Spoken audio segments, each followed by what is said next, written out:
tell I talk about EKGs? I love talking about the men, because I understand the men. My current, who has seen, now I know those of you with Dr. Wiggins, have you seen events? You have? In what circumstance? Not on 5Es. You're a nurse already. Whoa, what was that? If y'all haven't figured it out by now, I react to loud sounds like I'm a scaredy cat. All right, here we go. The vent. Let me pull some stuff out of my bag. Should have done this quick, but I was busy telling jokes and learning some new jokes.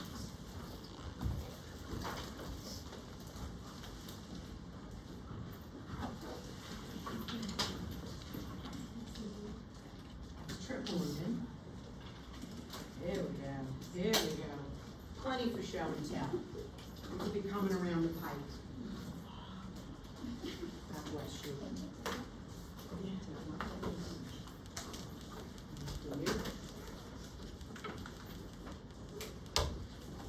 Let me ask you a question.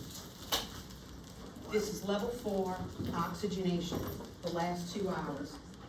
Ms. Dickerson has covered the first hour with you, and I made a YouTube video of those same slides. So you come in here, Dell, and your hair looks beautiful, Kristen. Did you go to H2O or something? It looks nice.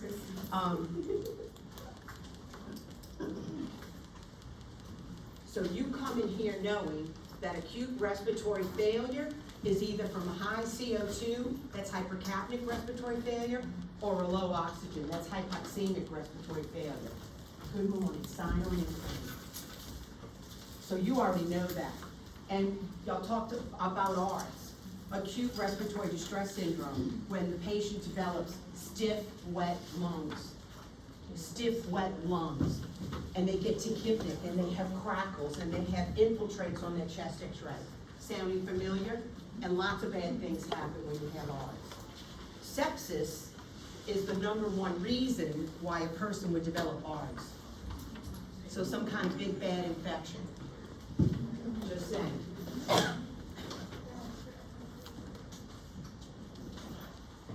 When do we intubate somebody? Let's keep it simple because I have a simple brain. I really do.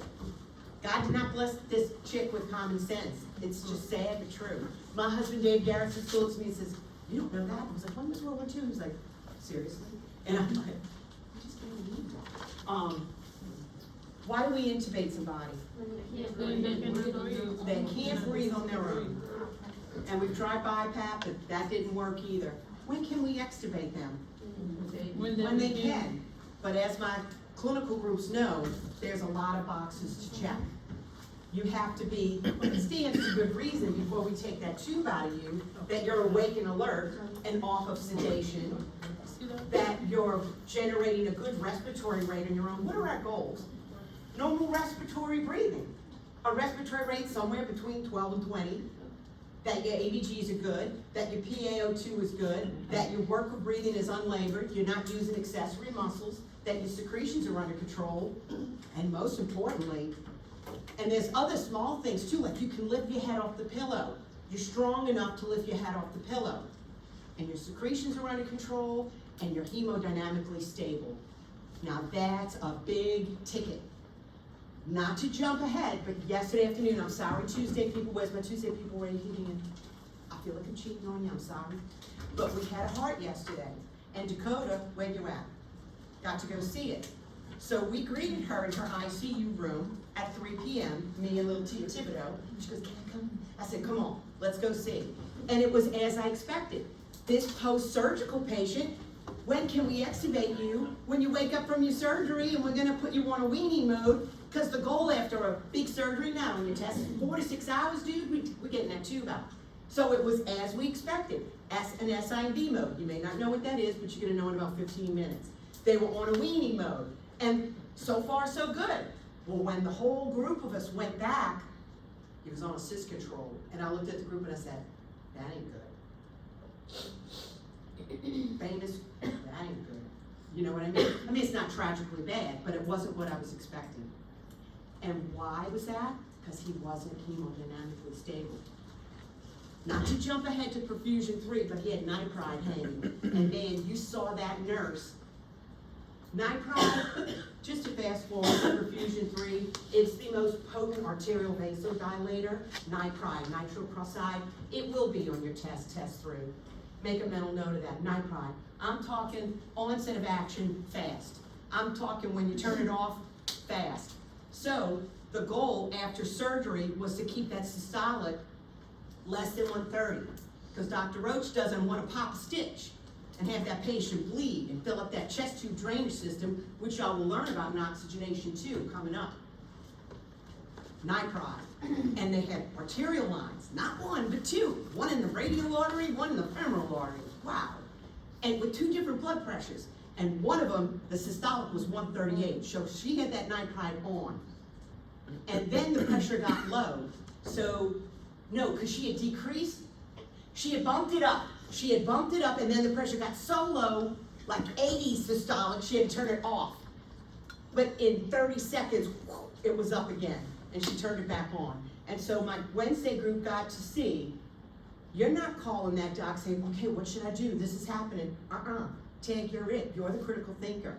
If you're a nurse in critical care in ICU, when you graduate, you gotta have those thoughts. Now I asked her, when can you, out of orientation, care for this post-op part? She says, about a year of, grooming. So that's a good thing. That's a good thing. Because don't let yourself get thrown with the wolves. Don't put yourself in a situation that you're not ready for. Pretend like it's your mom or your dad or your big brother or your favorite aunt or uncle. Don't you want a competent nurse caring for them? I know I do. So this is the endotracheal tube, and they're going around. And you'll notice, here they are. Sign on in. You'll notice that it has a size. Here it is. This is a 7. And how do we gauge this size? I've always been told, look at your feet. I'd probably be about a 7. I've never been a 7 pants in my life. It was always in the double digits. I was even 6X when I was little because I was husky. So this is your finger. I'd be a 7 or a 7.5. What the world is this, Ms. Garrettson? Well, this is the stylet, because this is a very soft tube. So it needs something rigid so that the CRNA or anesthesia can come with that laryngoscope, visualize the chords with their left hand, because I'm right-handed, and the tube goes in, and the stylet comes out. Okay? What else we got here, Ms. Garrison? We've got an extra suction port. Because when we inflate this cuff with 10 cc's, and it can hold more than 10 cc's, we don't want any secretions above the cuff to cause aspiration. So we have a separate vacutainer hooked up to wall suction, and that suctions it out.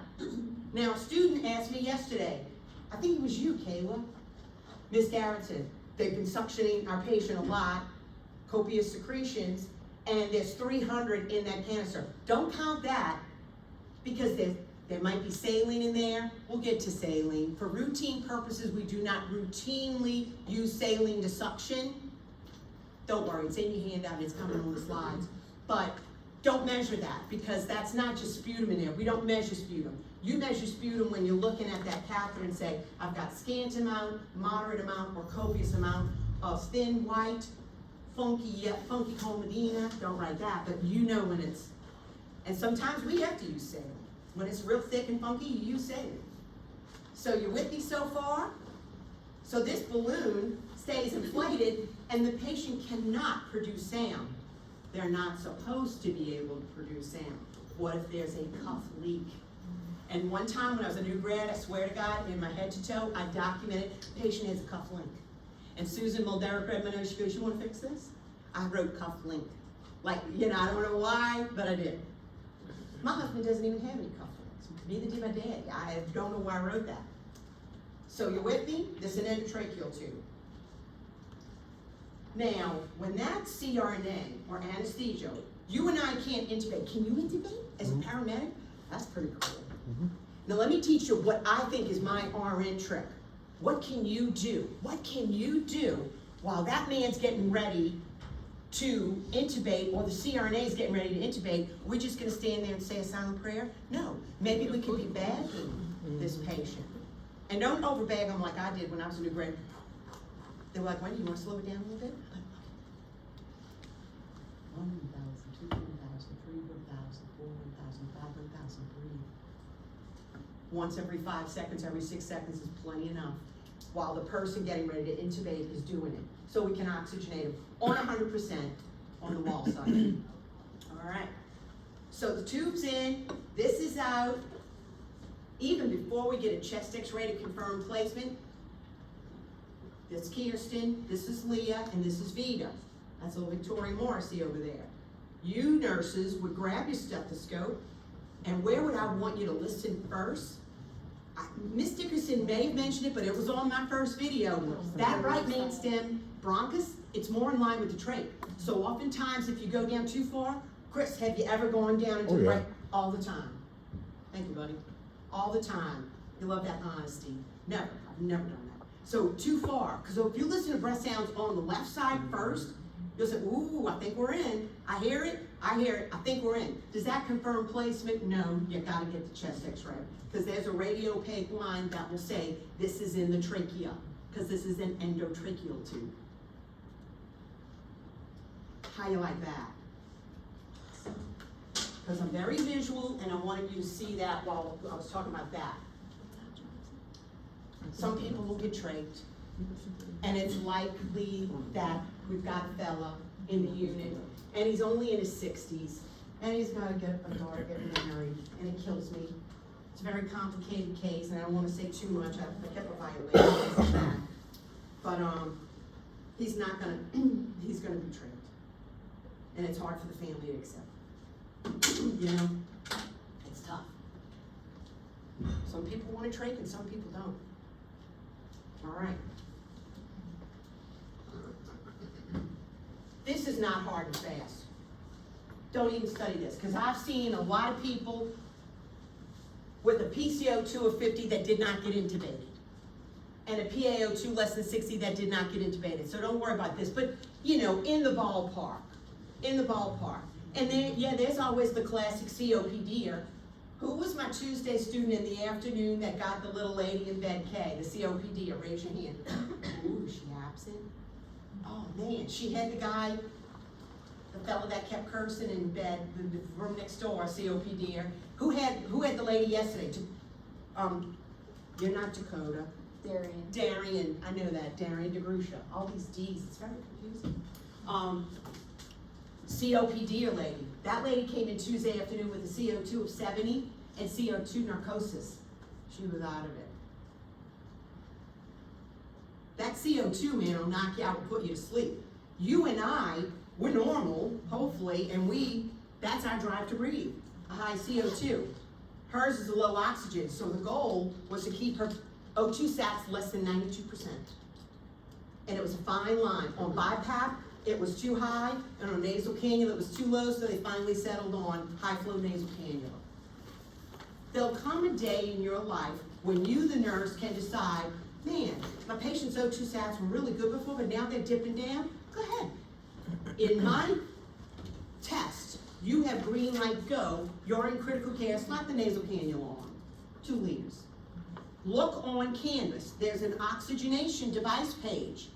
You got to know that 100% non-rebreather, that's for somebody that's still alive, but they're not doing so good. So slap that on.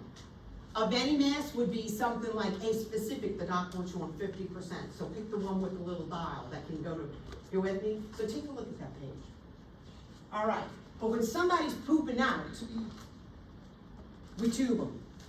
When they can't breathe on their own, for whatever reason, we tube them. Maybe it's anesthesia. Maybe it's drug overdose. Maybe it's pneumonia. Maybe it's ARDS. Maybe it's ARDS from pneumonia. Maybe it's ARDS from sepsis because they had pneumonia. It's all related. It really is all related. And I swear, the more I teach, the more I even understand. Now, the CPAP mask, we're not going to be tested on this. This is my husband's buddy, Jay Tugas, who's not even a heavy guy. but has sleep apnea and snores like the son of a gun. So his wife Karen said, you get the CPAP mask or I'm leaving you. So he wears a CPAP mask at night and he's fine. That's not what we're talking about. When I talk about the CPAP mode for ventilation, this is not what we're talking about. How many of you know someone that have a CPAP mask at home? Is it you? No, it's my husband. It's you? No. No, but look at her. Oh my God. Is that uncomfortable? When I first started wearing it, yeah, it was. But you like it now? And you clean it good and all that stuff? Wow. And your husband wears it, Buffy? Yeah. Wow. That's cool. That's cool. When Dave Garrison, snoring, flip over, and he tells me I snore, I'm like, oh, I don't. He goes, oh, yes, you do. All right, so that's our CPAP, continuous positive airway pressure, a mask when someone's sleeping. God bless 450 South Claiborne, huh? It's not our sister, but back in the day of polio, this is the iron lung. The mechanical ventilation that you and I are talking about is positive pressure. This was negative pressure. Now this is sort of a current day picture. Some children with neuromuscular diseases still have negative pressure ventilation. Who's gonna be peds in this room? At Children's. You might see this for somebody that has a neuromuscular disease. That just kills me. Man, a healthy child. We're talking about positive pressure ventilation. Positive pressure. That's all I want to say. Positive pressure. Because our normal drive to breathe, it's negative pressure. So mechanical ventilation is completely the opposite. All right, let's keep it simple. CMV is not on your test. I honestly have never, ever, ever seen CMV, controlled mechanical ventilation, when the patient's completely locked out. We're not using it. But assist control is the primary mode. What's the mode? The mode is how we're gonna ventilate you. What kind of system are we gonna use? Assist control is when somebody's super sick and I wanna assist you. A new patient getting intubated will be on assist control. Now, Dakota's patient from surgery yesterday came out on SIMV. Because once the anesthesia wears off and the guy's got good lungs, we're gonna pull that tube, unless they're hemodynamically unstable. So assist control is the mode we're gonna use when you're sick. And I wanna assist you. And it'll have a tidal volume and it'll have a rate. And I'll explain it when we get to it. Assist control means this. I'll give you a rate of 14, had a tidal volume of 450. FiO2, we just intubated you 100%, 5 a peak. So I'll give you 14 breaths at that 450, but you're so sick, if you breathe over that rate of 14, I'm gonna give you the full 450 volume. Can a patient on assist control set at a rate of 14, breathe over that rate of 14? Absolutely. Honey, bed K, years ago, COVID, and the guy wasn't COVID positive anymore. That's why he wasn't in the reverse airflow room. He was in bed K, and he was dying. Post-COVID lungs, bricks. You can't oxygenate bricks. This 48-year-old father was dying, and he was on assist control rate of 28 or 32, and he was breathing 48 times a minute. When there's air hungry, you're gonna breathe over that rate. Sad, sad, sad, sad, sad, sad. Assist control, you're super sick, I wanna assist you. SIMV, synchronized intermittent mandatory ventilation. I'll use that same exact example. SIMV, rate of 14. Tidal volume 450. Now, if you're an SIMV, you wouldn't be on 100% because we're starting to wean you, so maybe that 50%. 5 a peak. Now, I'm gonna throw in another initials at you, pressure support. Sign in, please. So, SIMV, I'll give you those 14 breaths at 450 on the oxygen and a little PEEP. PEEP, what is PEEP? Positive end expiratory pressure. Keeps the alveoli ever so slightly distended because we like plump grapes, not shriveled raisins. And then we're gonna add another little feature, PSV, pressure support ventilation. It's in your handout and it's in your slides. What the heck is that? Well, for a patient that we're trying to wean, it's a feature that we're gonna add. Because remember assist control? Rate of 14, tidal volume 450. If you breathe over that rate, dude, I'm giving you the full 450. honey, you don't need any extra support. I'm giving you the whole thing. But SIMV, if you breathe over that rate of 14, show me what you got. You generate your own tidal volume. So it would behoove you to help that patient out. You think it's easy to draw a breath through the skinny straw? When Dr. Udo used to teach Oxygenation 1, and I don't do it because everybody got dizzy and almost kind of nauseous. She'd give everybody a straw. And she'd say, breathe in and breathe out. And people were getting lightheaded. And not only would she do that, she said, pretend like your hands are tied behind your back. Because most people on the vent have bilateral soft wrist restraints on. So that Dr. Udo, man, she immerses you in the experience, but the students were getting, you know, sick and stuff. So I said, I'm not gonna do that. But, so you with me there? SIMV. We'll talk more about pressure support ventilation. Whereas PEEP is +5, pressure support might be +5, maybe +10. It's just some positive pressure. Oh, there's some cobwebs up there. Come on, Stephanie, scoop me up, girl. I want to reach that and I want to get that. Just give me some support. Kind of like pressure support, all right? Would you ever see pressure support with assist control?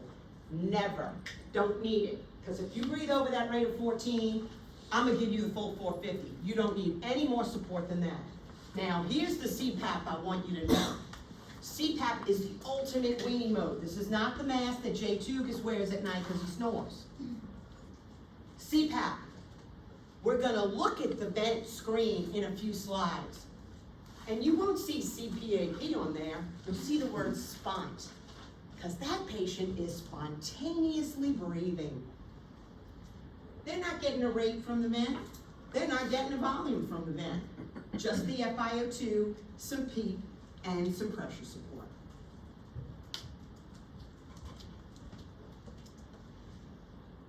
Let's look at these pictures. Do you think you will see some pictures on your test? Yes, you will. Do you think that you're responsible to document what we see here? Okay. Here's the vent screen. And I really care about the bottom. The only thing, I mean, I should care about it all, but I'm not the respiratory therapist, and I'm not saying I'm not as smart as a respiratory therapist. The thing that I care most about at the tippy top is that top line, and you see that third value from the right? It's got a little bitty F, which means frequency of breaths total. How much is the patient breathing altogether? Not just the set rate, but any additional breaths. What I care about is this guy right here. That is the mode. What if I showed you this test? Little Catherine Lowe's. That's Catherine Lowe's, right? Isn't it sad I have to call you by your first and your last name? So I don't care, remember it? Assist control. The nurse sees the vent screen. What should the nurse document? A, that the patient's on SIMV. Don't pick that one. You with me? Assist control. Now the tidal volume is kind of hidden here. Is that 600? Kind of 600. Okay. That's pretty big tidal volume. Honey, when that guy came out on 700, guess I'm gonna go, we're gonna blow it. This is a lot of tidal volume. Assist control, tidal volume. Skip him. The FiO2, the O2. What is FiO2? The fraction of inspired oxygen. 45%. Hey, what's room air? 21%. Look at that sheet 2 on your canvas. 1 liter. Now I know Miss Dania, I love Dania. The CRNA, I love her. She taught you a slightly different way. You learn my way for this test. It's not hard. Room air is 21%. 1 liter is 24%. 2 liters is 28%. 3 liters is 32%. 4 liters is 36%. And 5 liters is 40%. And beyond 5 liters nasal cannula, we're gonna make your nose so dry, it's gonna be uncomfortable, so we have to switch to high flow nasal cannula, where the oxygen is humidified. All right. This patient's on assist control rate of, what's that frequency rate? Is that 15? 19. It says 19, thank you. The young lady with the good eyes. Oh, that's a little Stephanie Lentz, everybody. All right, so that's my mode, my rate, my tidal volume, my FiO2, and there's the PEEP. Why isn't that patient on any pressure support? They don't need it. Because this is the deal. I'll give you those breaths at that volume, but if you breathe over that rate, I'm gonna give you the full volume. Is the patient breathing over the rate? No. That's 19? Because I had cataract surgery, I can see far away good, but up close it's still a little challenging. So we're good? Everybody's good there? All right, let's look at another screen. What is the mode? What's that stand for? Synchronized intermittent mandatory ventilation. What's my rate? It's covered up by that red box. I promise you the pictures that I show you won't be covered. You got your rate, you got your volume. I have to tell you. Well, Dr. Kim Udo said that sometimes on her unit, they'll have an FiO2 of 21% of the vent. I, Winnie Garrettson, have not seen that in my 41 years of critical care nursing. I mean, seriously? You know what I mean? Like, maybe they still had the tube in just for suctioning purposes, but if you're on 21%, come on, that's from there. Isn't it time to extubate? But Dr. Udo says she sees that at Oxygenation. All right, so we've got the mode of SIMV at a rate, and the tidal volume, and the oxygen and PEEP. Hello, there's your pressure support. There it is. Pressure support ventilation, that's how it looks on the vent screen. Now, I'm not gonna lie to you, 15 is a lot of support. Do I think that patient's gonna wean today? No, I don't. I do not. 15 is a lot of support. 5 of pressure support is just a little baby support. 10, well, that's a good little chunk of support, but 15, that's a lot of support. And you know what? We're gonna talk about when we're ready to extubate and how we will extubate, but it's very individualized. It is so individualized. Who we treating, the vent or the patient? The patient. Patient. How you like that? And wait, I got another one. There's your CPAP. And Wendy, the senior nurse says, excuse me, where's the CPAP? Because I'm looking for the CPAP. It's spons. They're spontaneously breathing. And I know you see a tidal volume there. Oh, actually, don't panic. PC, I'm not gonna test you on PC. PC is pressure control versus volume control.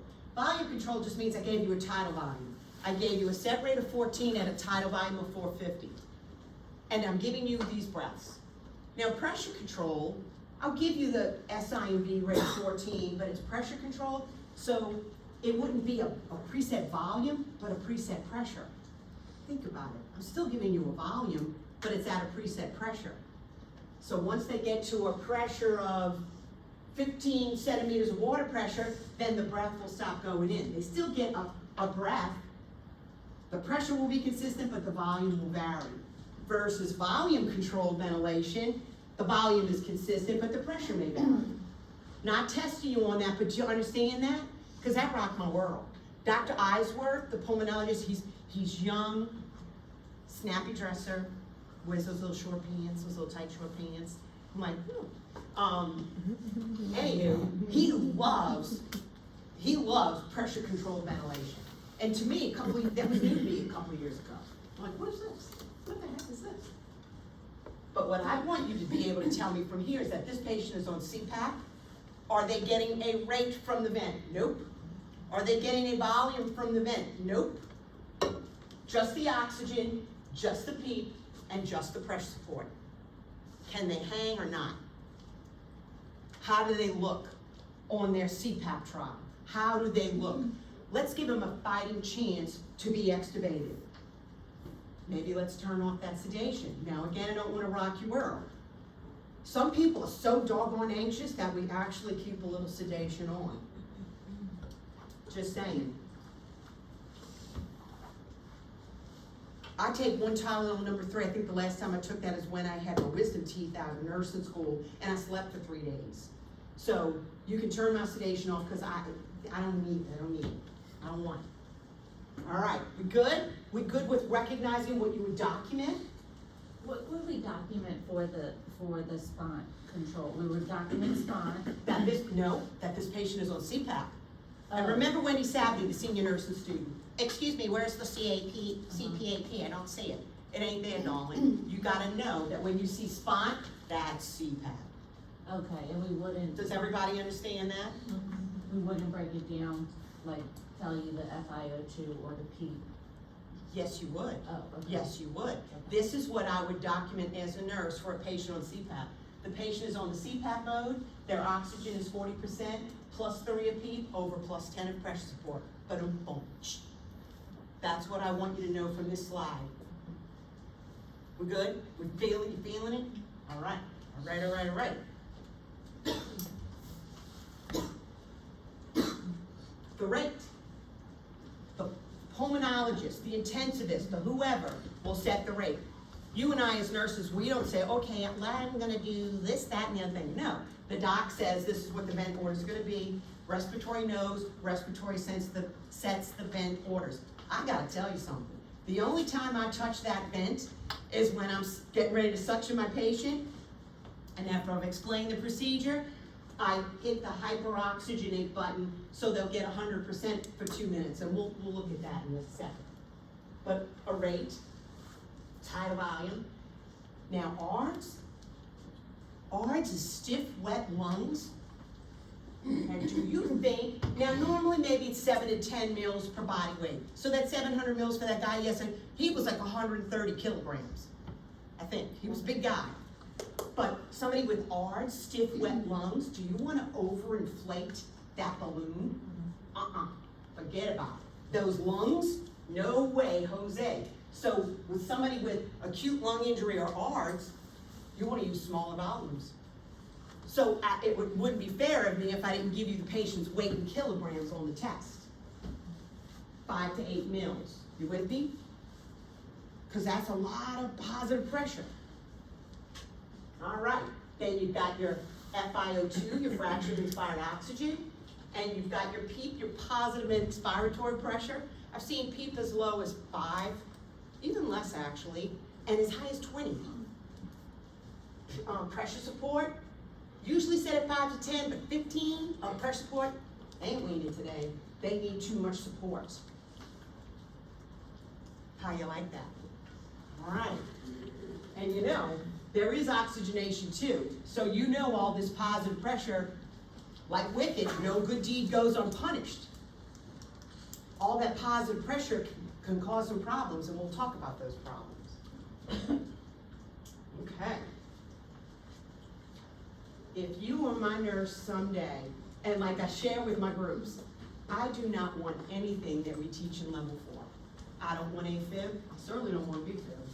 I don't want ARDS, I don't want to have a chest tube, I don't want to have dialysis. I mean, I will, but I don't want to. I don't want to have diabetes to the point where I'm in DKA, or any of that nonsense. I don't want any of that. I don't want head trauma. I don't even want an eye injury. I do not want a nail in my eyeball. If I have one, get a Dixie cup and get me to the ER. And now you can knock me out, please. Now you're sedated. Now do something. But when someone's on the vent, they're typically sedated. Is this mine? That's me. What kind of sedation? Okay, sections 111 and section 113. If anyone is cared for a vented patient, name one sedation that you have used. Anybody, one hand at a time. Propofol. There's more than one. Propofol, fentanyl, Presidex, dexmedetomidine. Honey, you could be on all 3 of those at the same time. I'm not making this stuff up. Am I making this stuff up? And then, say they've got a right subclavian triple lumen catheter and a 18 gauge in their left arm, and that's all you got. Well, that's only 4 places to put stuff. I gotta get a little creative here and see what's compatible. Oftentimes, sedations are compatible with each other. Just saying. And luckily, for that vented septic patient that's on 2 pressors, they're compatible as well. Because where are we gonna hang his Osin? Where are we gonna push the protonics? Did we ask those questions in clinical this week?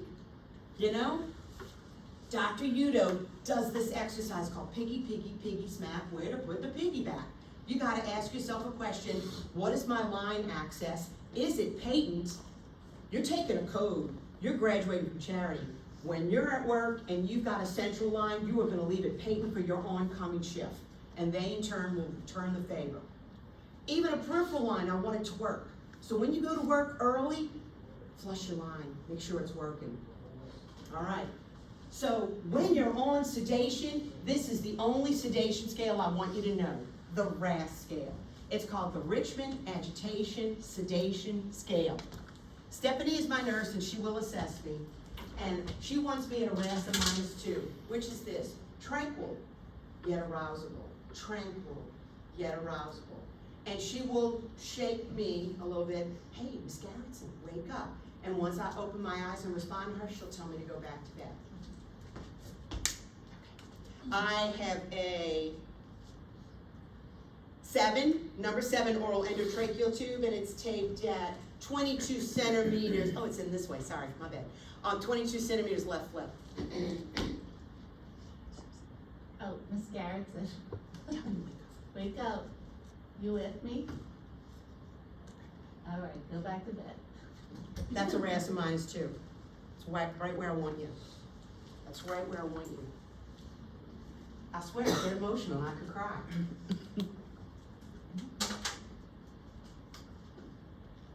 Do you think sometimes night nurses have a hellish night and staffing was horrendous and she had 3 patients and you come in and you assess your vented patient and they're maxed out on Diprivan and they're maxed out on fentanyl and their RAS is a -5 and they're unarousable? If you did that to my daddy, now I know Mick and Rock are in heaven. If you did that to my daddy, I'll find a way that I know about that. That's not okay. It is not creating positive outcomes for our patient to knock them out and tie them down. What do patients remember? And Dr. Udo has brought this to life. What do patients remember if they survived ICU?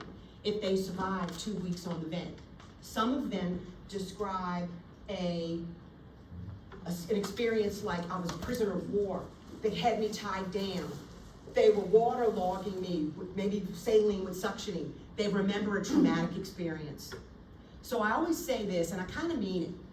I don't think I want to retire for a really good long time, because I love what I do. It's a privilege to teach, and I like my little paycheck. I really do. Get your master's and come teach with us, because we need educators. But you remember in OBGYN, did they ever say telephone callback system? It's a good thing for nurses on the unit to call the postpartum mom. How's the new mother doing? How's that baby? Why don't we do that for critical care ICU survivors? How you doing? The family, you were in the unit for 3 weeks and the family's very stressful. There's so much to know about incorporating the family. You know, there's just so much to know. And the older I get, the more I realize, man, there's just so much more to know. How we can optimize care of that patient and their family. We're not just taking care of the patient in the bed, it's their family all around them. Unacceptable. Unacceptable on no level, unacceptable. What should the nurse do if they go in to do their AM assessment on a vented patient and the patient is unarousable? Turn that sedation off. Don't lighten up on it, turn it off. And by the grace of God, I'm gonna try not to give the evil stink eye to the night nurse that had a rough night. I'm not judgmental that way, I swear I'm not. I can really relate to that. If anybody gets overwhelmed, it's me. Unacceptable. No good outcome will come from that. Nothing good. Deep sedation, -4, no response to voice, and you gotta know this. This isn't gonna be on your test, this little table. You memorize this. But I like a RAS of -2. I like briefly awakens to voice, eye opening, and contact for less than 10 seconds. Tranquil yet arousable. If they're alert and calm, fine. If they're -1 drowsy, not fully alert, but has sustained awakening voice, okay. I like 0, -1, and -2. But personally, for me, I don't want to remember this. What is Diprivan? It's a hypnotic sedative. I don't want to remember. Now remember, do not, we RNs, until you're a CRNA, you may not push Diprivan. You may not push Diprivan. It's not within our scope of practice. Why? Because it will knock out your breathing, that's why. And a CRNA could be there to bing, bing, bada, bing, intubate. +1 restless, +2 agitated. The nurse is caring for a vented patient. and the patient is restless or agitated, or very agitated, what should the nurse do? Crank it up a little bit. Crank up, increase the sedation. So you gotta know, as a nurse, not for purposes of test, what is the highest dose and all that. Now the range of Diprovan is 5 to 50. And my students know that because I teach them that in orientation. But I walked into a CCU Vet F room one morning on a young man who had chronic back pain and took opioids at home, and he was on 70 mics of Diprovan. So it isn't black and white. 0 to 50 is the dose. No, 5 to 50 is the dose. Honey, we break the rules all the time. I like 0, -1, -2. -5 is completely unacceptable. Turn that sedation off. And those guys up there, crank up the sedation. Now, combative. There's lots of things we could do. Calm down, reassure the patient. Sometimes telling an anxious patient to calm down is the worst thing you could do before they pop you in the chin. I've never been punched, but I did get an orange thrown at me, but I moved real quick. It was a hepatic failure patient with an ammonia level way high, and they were cuckoo for Cocoa Puffs, and very confusing. He hummed an orange at me, and I was like, we feeling this? What should the nurse do? Know when to turn it off, know when to leave it alone, know when to bump it up. And there's lots of different sedations you should be on. You could be on Diprovan, Presidex, fentanyl. Did somebody say fentanyl? And even Versed. Versed's easy peasy lemon squeezy. It's 100 milligrams and 100 mils, and it's milligram per hour. Kind of like an insulin drip, 100 units, a regular, and 100 mils. I love a 1-to-1 drip. I hope I didn't give you my card. Did I give you my little card? Now, don't worry about the bispectral index. You don't need to know that. You need to know this. You need to know your RAS. You need to know your Richmond Agitation Sedation Scale. Now, for 2 weeks now, I've been reading my students head to toes. You only need to do a RAS scale if your patient has sedation on the vent. You don't have to say, because they're not on the vent or on sedation, because some of my students were giving me a RAS scale. RAS scale is 0, he's awake and alert. No, you don't have to do that. This is Richmond Agitation Sedation Scale. All right. And just a little tidbit about Diprovan, swear it's not on your test, but if you're gonna work in the ER, if you're gonna work in ICU, it's a glass bottle.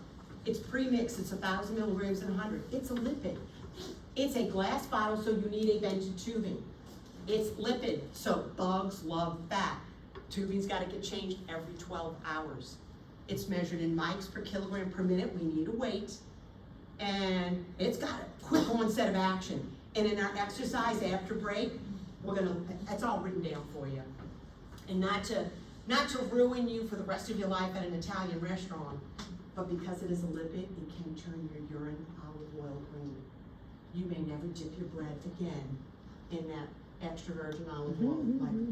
Because I've seen olive oil green urine, I'm like, bummer. And when I see a nurse drinking their iced tea out of a graduated cylinder, I'm like,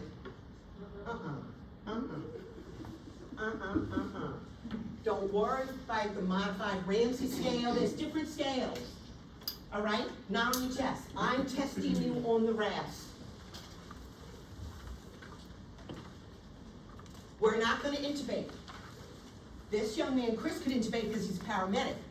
But for purposes of level 4, we RNs cannot intubate. But like I said, we can help. We're not just standing there twiddling our thumbs. We can calmly back the patient while the CRNA is getting everything together. You need to know where your equipment is. You need to know where that laryngoscope is. The laryngoscope, you can have a straight blade or curved blade. Now, that's not a sharp blade like a knife, but it's got a little light bulb on the end, and it takes a battery in the handle, and it's a C battery. Like, go to Dollar General and get some C batteries, the big old batteries. I think there's 2 of them in there. And you need to know how to put that together, and the light comes on. If the light doesn't come on, change the battery.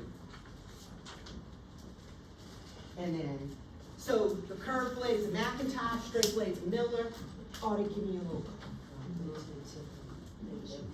Now, I'm not gonna ask you anything about rapid sequence intubation. But again, and I'm not gonna ask you anything about a patient being paralyzed. There are some times in CCU when someone's on a vent and they are paralyzed.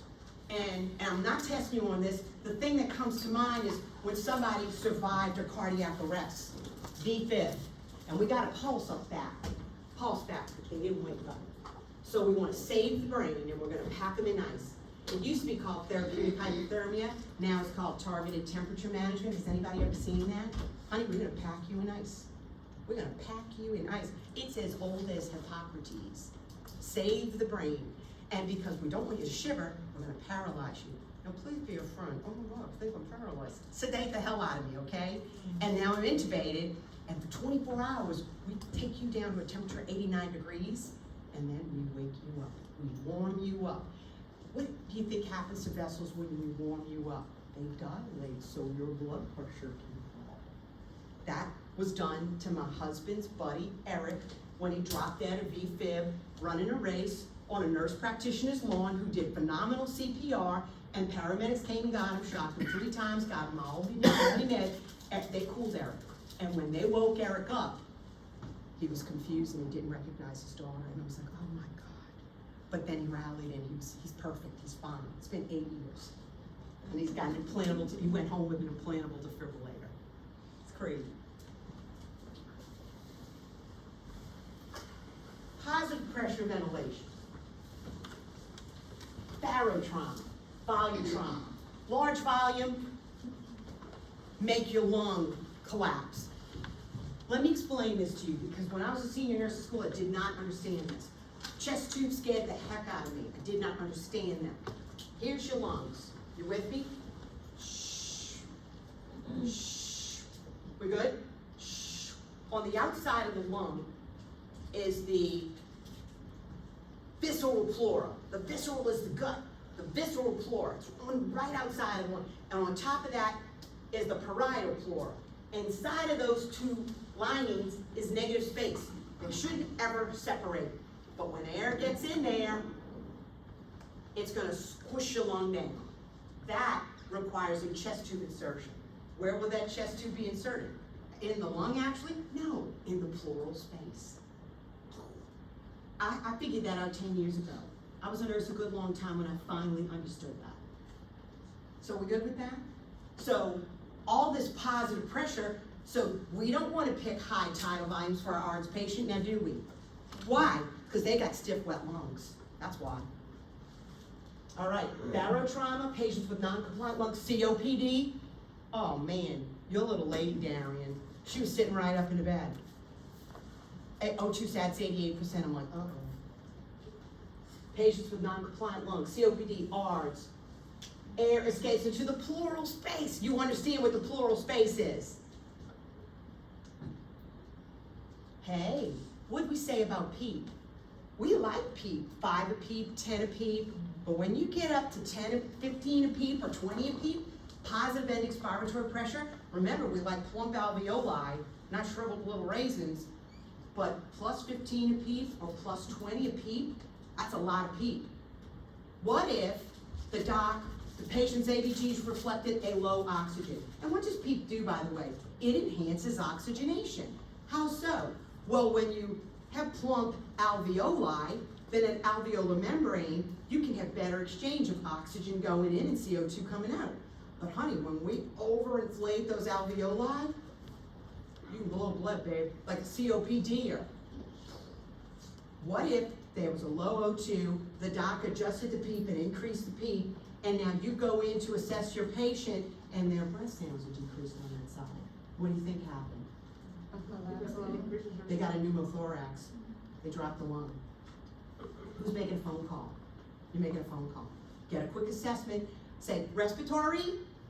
We saw a little respiratory student in the hall yesterday, and I said, salute them, girls. Salute them, everybody. Because respiratory is my right-hand man in ICU. All right. That's what I want you to know about that. High PEEP can be problematic. We don't want to use large tidal volumes for somebody with stiff, wet lungs. We feeling that? We understand that.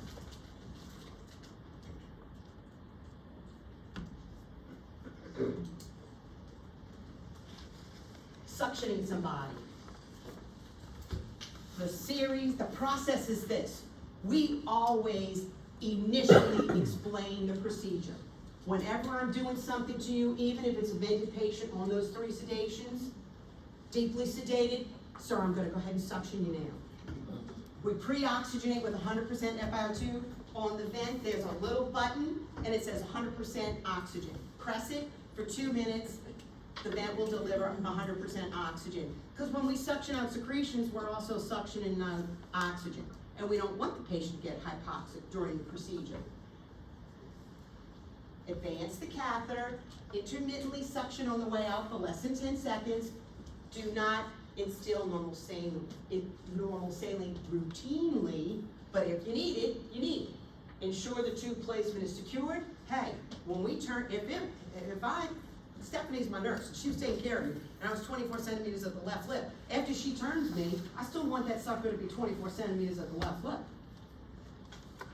If you see that patient going for that tube, that's explain to the family, listen, we had to apply the bilateral soft wrist restraints.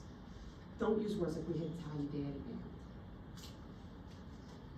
Ooh, those are fighting words, you know? Ensure the tube placement and there's an ambu bag at the front of every bed. Front of every bed. Gotta have it, gotta have it.